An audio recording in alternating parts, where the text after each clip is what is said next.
En étudiant le sujet qui nous réunit aujourd'hui, j'ai été frappée de remarquer que dans les œuvres complètes de Sigmund Freud, le mot traumatisme n'apparaissait pas, du moins d'après ma lecture de la nouvelle traduction en français. Nous y trouvons par contre les mots trauma, expérience vécue traumatique, moment traumatique, impression traumatique ou encore souvenir traumatique. Nous appuyant sur la distinction proposée par Fernando de Amorim entre trauma et traumatisme, nous préférerons ici le mot traumatisme pour désigner les processus psychiques en jeu. Justement, pour commencer notre lecture freudo-lacanienne, présentons comment s'opère chez Freud ce passage du concept de trauma à celui de traumatisme. En 1886, dans le compte-rendu de la conférence intitulée « De l'hystérie masculine », la notion de trauma est évoquée au cours d'une discussion portant sur le diagnostic différentiel entre symptômes hystériques et ceux consécutifs à un accident ou une chute. Le terme trauma est ici employé pour évoquer un fait réel traumatisant, comme un accident de chemin de fer. La position de Jean-Martin Charcot, auprès de qui Freud a effectué son stage à la Salpêtrière, est à contre-courant de celle de la plupart des médecins. Accident traumatique ou non, pour lui, les symptômes observés, tels que l'insomnie, les douleurs articulaires, la paralysie ou les anesthésies, ne se justifient pas d'un point de vue médical et relèvent de l'hystérie, c'est-à-dire qu'ils sont issus d'un choc psychique. En 1887-88, Freud évoque pour la première fois la notion de trauma psychique pour désigner l'influence d'un souvenir significatif dans le développement d'un accès hystérique. En fait, ce n'est pas l'événement réel à proprement parler et au moment où il survient qui a une valeur traumatique, mais c'est son souvenir. Ce dernier devient traumatique lorsque la valeur affective associée ne trouve pas de voie pour être déchargée, produisant ainsi un surcroît d'excitation dans le système nerveux. C'est cette excitation psychique qui se convertira par la suite en symptômes affectant le corps. En 1893, Freud et Joseph Breuer proposent un traitement pour l'hystérie, la méthode cathartique. Que l'hystérie soit traumatique, c'est-à-dire déclenchée par un unique grand traumatisme, ou ordinaire, c'est-à-dire issue de plusieurs traumatismes partiels, la voie thérapeutique serait d'amener à la conscience le souvenir vécu traumatiquement et de permettre ainsi que l'affect refoulé soit abréagi, écoulé par la parole. Concernant l'étiologie de l'hystérie, les auteurs envisagent la sexualité comme source des traumatismes psychiques et motif du processus de refoulement. Les symptômes hystériques représentant ainsi les symboles mnésiques de ces traumatismes. Freud observe alors qu'en remontant les maillons de la chaîne associative, il est possible de trouver dans les histoires des hystériques un événement sexuel infantile exerçant après coup son action traumatique. Cet événement, considéré d'abord dans sa réalité matérielle, désignerait des abus sexuels par un membre ou proche de la famille. Mais 20 ans plus tard, Freud nous fait part de son avancée. Je le cite. Si les hystériques ramènent leurs symptômes à des traumas inventés, le fait nouveau, c'est justement qu'ils fantasient de telles scènes et que la réalité psychique réclame alors d'être prise en compte à côté de la réalité pratique. J'en vais bientôt à comprendre que ces fantaisies sont destinées à recouvrir, embellir et porter à un niveau supérieur l'activité auto-érotique des premières années d'enfance. Et c'est alors qu'apparut derrière ces fantaisies la vie sexuelle de l'enfant dans toute son ampleur. Fin de citation. Freud, à partir de sa clinique, envisage dès lors la sexualité infantile et la dimension fantasmatique des expériences traumatiques. Ainsi, à ce stade de son élaboration théorique, donc nous sommes en 1915 dans leçon d'introduction à la psychanalyse, le traumatisme se définit d'un point de vue économique par un surcroît d'excitation non liquidée, provoqué d'un point de vue dynamique par un conflit psychique mêlant désir et défense, et qui se manifeste d'un point de vue topique par une fixation de l'inconscient au traumatisme. Le symptôme serait alors à envisager comme, Freud écrit, le substitut de quelque chose qui a été empêché par le refoulement. Donc j'ajoute, à savoir une satisfaction sexuelle infantile. La suite de l'exploration freudienne porte à partir de 1920 sur les névroses traumatiques. Comme nous l'avons vu, Freud avait commencé à les étudier dès le début de son œuvre en s'intéressant aux symptômes développés à la suite d'accidents de chemin de fer. Avec la Première Guerre mondiale, d'autres névroses traumatiques émergent, les névroses de guerre. D'abord considérées comme maladies organiques, les médecins finirent par s'accorder quant à l'importance de la dimension psychique dans ces névroses.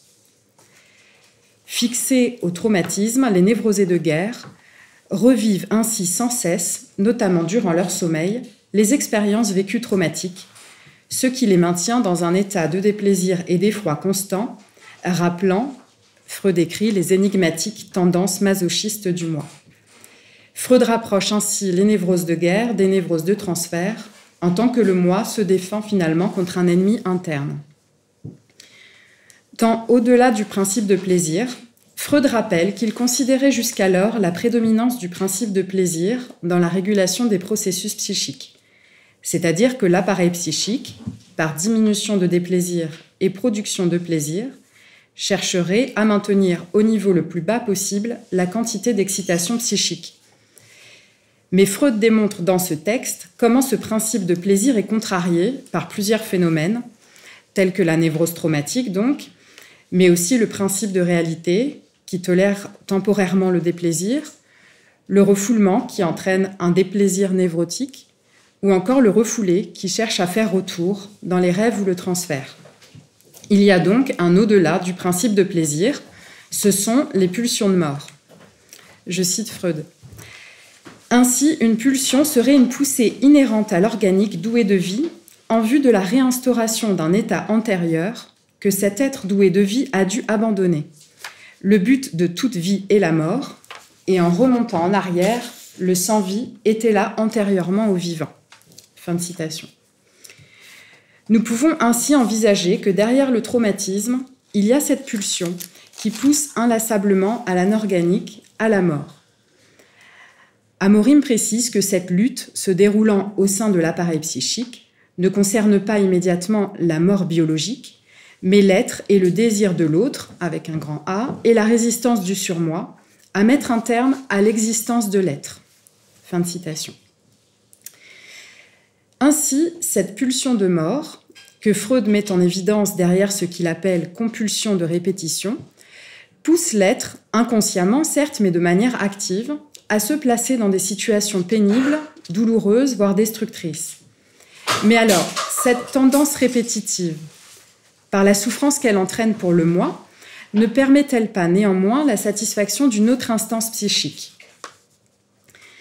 C'est en 1924 que Freud commence à répondre lorsqu'il rapproche cette contrainte de répétition de la notion de masochisme moral. Je cite Freud, « La souffrance elle-même, c'est là ce qui importe. La pulsion de destruction est de nouveau tournée vers l'intérieur et fait rage maintenant contre le soi propre. » Fin de citation. Dans le masochisme moral, ce qui est à l'œuvre concerne donc le rapport entre le moi et le surmoi.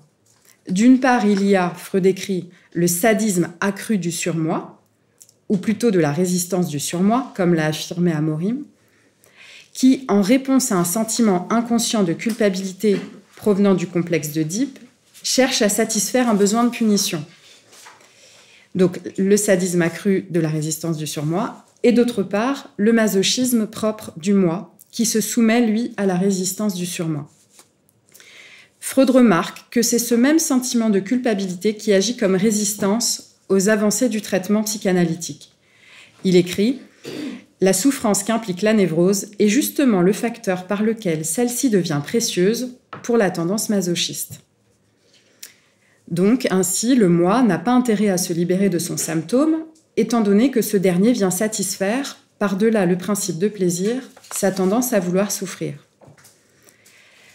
À la fin de son œuvre, Freud, à partir de sa théorisation du sadisme et du masochisme, n'envisage plus seulement les pulsions d'autoconservation et les pulsions sexuelles, mais bien plutôt une intrication complexe entre pulsions de vie, éros, et pulsions de mort ou de destruction, thanatos. Dernière citation freudienne.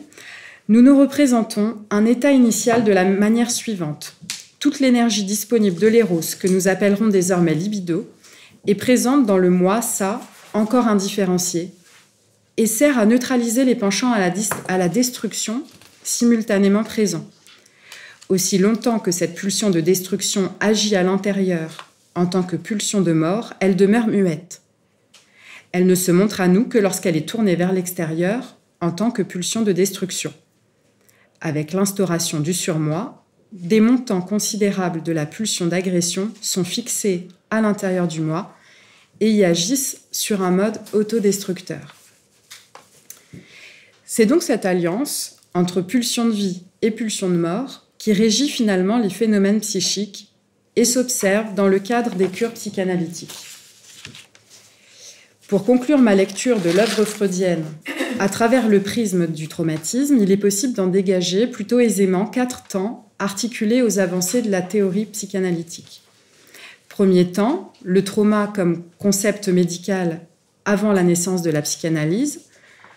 Deuxième temps, le traumatisme sexuel dans l'hystérie aux prémices de la psychanalyse. Troisième temps, le traumatisme psychique articulé à la découverte du fantasme. Et quatrième temps, le traumatisme dans ses liens à la compulsion de répétition, à la résistance du surmoi et à la pulsion de mort. Voyons à présent quelles avancées Jacques Lacan propose au sujet du traumatisme. Ici, du moins à mon niveau de lecture, il m'a été plus difficile de dégager de son séminaire un fil conducteur pour poursuivre mon intervention.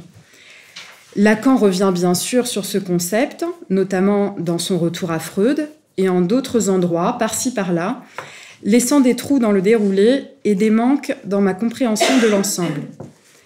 Peut-être cette impression n'est-elle pas sans rapport avec notre sujet. C'est ce que nous allons voir en tentant à présent de décliner le concept de traumatisme à partir de la théorisation lacanienne. D'abord, et pour reprendre le fil laissé en suspens par Freud, celui de l'ambiguïté propre au surmoi, Lacan, en 1954, met en évidence qu'impératif en rapport avec la loi, le surmoi peut tout aussi bien prendre la forme d'une loi insensée et destructrice. C'est lorsque le « tu dois » devient parole privée de sens que le surmoi se met à s'identifier à ce qu'il y a de plus dévastateur dans les expériences précoces de l'être. Lacan indique « il finit par s'identifier, donc le surmoi, à ce que j'appelle la figure féroce, aux figures que nous pouvons lier au traumatisme primitif, quel qu'il soit, que l'enfant a subi. » Fin de citation.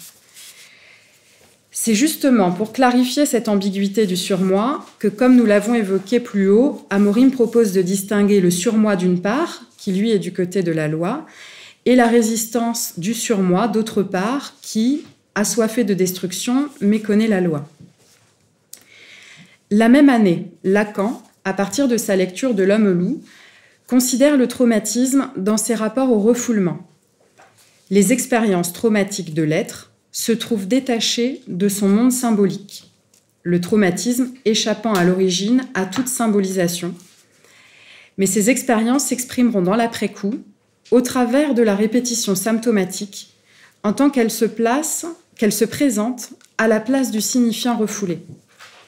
C'est donc à partir de ces trous, ces points de fracture laissés par le refoulement dans l'unification de l'histoire de l'être, qu'il est possible d'opérer dans la cure. Plus loin dans son œuvre, en 1962, dans l'identification, Lacan désigne l'automatisme de répétition comme étant le processus par lequel, sous la forme de demande répétitive, un signifiant insiste. Ce processus, représenté par le tort, s'observe dans le cadre de la cure dans le transfert et à travers les demandes adressées aux psychanalystes. Le désir y est supposé. Lacan indique, à travers toutes ces demandes, il est en quelque sorte à lui seul, ce désir inconscient, la métonymie de toutes ces demandes. Dans ce même séminaire, Lacan articule la notion de traumatisme à celle d'angoisse. Freud, considérant l'angoisse à partir de sa théorisation d'Otto-Rank comme répétition du traumatisme de la naissance et de la séparation d'avec la mère, l'angoisse chez Lacan désigne, je le cite, la sensation du désir de l'autre, du grand autre. Le grand autre trésor du signifiant, désire, mais que désire-t-il? Je ne suis pas, ni je n'ai l'objet du désir du grand autre. Mais alors, quel est donc l'objet de son désir? L'angoisse, c'est donc la sensation face à cette mystérieuse énigme qui vient me signaler que là où le grand autre désire, je manque. Je cite Lacan, « Ce qui est angoissant, presque pour quiconque, c'est ce qui, dans quelques demandes, peut bien se cacher de cet X impénétrable et angoissant par excellence, du qu'est-ce qu'il peut bien à cet endroit vouloir. Ce que la configuration ici demande, c'est un médium entre demande et désir, et ce médium, il a un nom, ça s'appelle le phallus. » L'année suivante, reprenant le cas de l'homme au loup, Lacan poursuit dans son séminaire sur l'angoisse, en articulant à présent le concept de traumatisme à l'angoisse devant la scène primitive, et en particulier devant l'ambiguïté de la présence phallique, qui s'y trouve jamais à sa place, mais toujours sous des formes où il disparaît. Le traumatisme est ici en lien avec l'angoisse de castration. Le pas de plus que fait Lacan mène à l'objet A, l'objet petit a. Et il indique « L'objet A est non pas fin, but du désir, mais sa cause. Il est cause du désir, en tant que le désir est lui-même quelque chose de non effectif, une sorte d'effet fondé et constitué sur la fonction du manque. » Donc, le processus de répétition, mis en évidence par Freud et repris par Lacan, est lié à cet objet petit a. L'être se trouve dans une quête impossible en tant qu'il recherche l'objet à jamais perdu. Et au cœur de ce processus, il y a donc une fonction de ratage, c'est-à-dire que la répétition est à chaque fois répétition par rapport à quelque chose de toujours manqué. Dans son séminaire portant sur les 4 concepts fondamentaux de la psychanalyse, Lacan reprend cette question de la répétition pour mettre en évidence que l'appareil psychique, au contraire d'être synthétisant, est divisé. Plusieurs instances y sont à l'œuvre, et la résistance se manifestant en tant que répétition en acte. S'appuyant sur la physique d'Aristote, Lacan reprend les concepts d'automaton et de tuché. L'automaton désigne chez Lacan le réseau des signifiants, le discours en tant qu'il se répète sans but. La tuché fait référence quant à elle au hasard, à la rencontre du réel. Le traumatisme serait donc du côté de la tuché, c'est-à-dire du réel comme rencontre manquée et inassimilable. Et c'est parce que la rencontre est manquée qu'elle se répète inlassablement. Alors que Lacan, depuis le début de son séminaire, mettait l'accent principalement sur le registre imaginaire, il donnera dans la suite de son enseignement cette place prépondérante au réel. En 1970, dans l'envers de la psychanalyse, Lacan articule l'automatisme de répétition au concept de jouissance. La jouissance faisant référence à un débordement quant au principe de plaisir qui, lui, vise à la limiter. Et Lacan indique, et ce sera donc ma dernière citation lacanienne, « Ce qui nécessite la répétition, c'est la jouissance, terme désigné en propre. C'est pour autant qu'il y a recherche de la jouissance, en tant que répétition, que se produit ceci qui est en jeu dans le pas du franchissement freudien, ce qui nous intéresse en tant que répétition et qui s'inscrit d'une dialectique de la jouissance est proprement ce qui va contre la vie. » Fin de citation. Au fil de son séminaire, Lacan évoquera plusieurs types de jouissance, notamment la jouissance du corps, la jouissance du grand autre, la jouissance de la parole, la jouissance féminine ou encore la jouissance de l'être. La résistance du surmoi, agissant sous la forme de commandement en tant qu'impératif de la jouissance. Pour finir, je ne peux faire un tour d'horizon du concept de traumatisme chez Lacan sans évoquer le traumatisme, néologisme qu'il est possible de retrouver dans son séminaire Les noms du père, à partir de son affirmation qu'il n'y a pas de rapport sexuel. Ce qu'il entend par là, c'est que le rapport sexuel n'est pas symbolisable et qu'il n'y a pas non plus de complétude entre l'homme et la femme. Ainsi, le traumatisme, du moins ce que j'en ai compris à l'issue de ce premier tour, à entendre comme premier round, serait ce qui, dans le réel, échappe au symbolique. Le trou de la langue, d'après une note de Joseph Attier, fonderait ainsi le traumatisme duquel résulte la souffrance subjective de l'être. Je vous remercie pour votre attention.